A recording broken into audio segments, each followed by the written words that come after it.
He looked at the wall and hung the paper next to 7 other sheets that symbolized all previous attempts, all written in the same style and overshadowed by sadness and failure.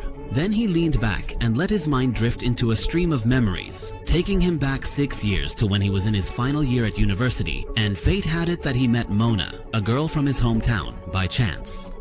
His joy increased when he learned that she was studying in the same college in her first year.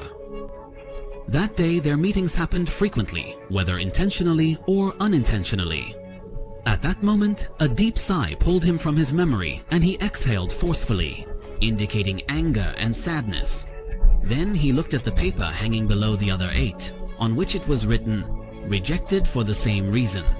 Mauna's crazy son, and this was nothing new for him, as everyone knew he was the symbol of madness in the village. But Khalid was the one most affected by his madness, and he bore the brunt of it.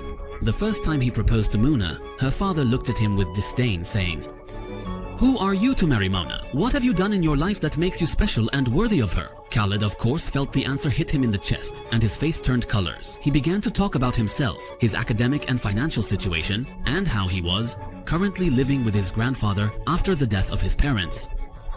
He also mentioned that he was looking for a suitable job to help him marry and settle down. But her father told him, "You're just like the others, Hani, no different from them. I don't have a daughter to marry off to you." And the meeting ended in rejection. Khalid initially thought that the rejection was due to his financial incapability and lack of a job. However, he was completely convinced otherwise when he secured a job and proposed to Muna again.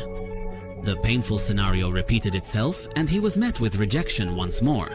The scenes kept repeating successively until the 8th time, where he was also rejected. The father did not consider the nobility of his intention, the purity of his request, nor even his sincere love for his daughter and her love for him.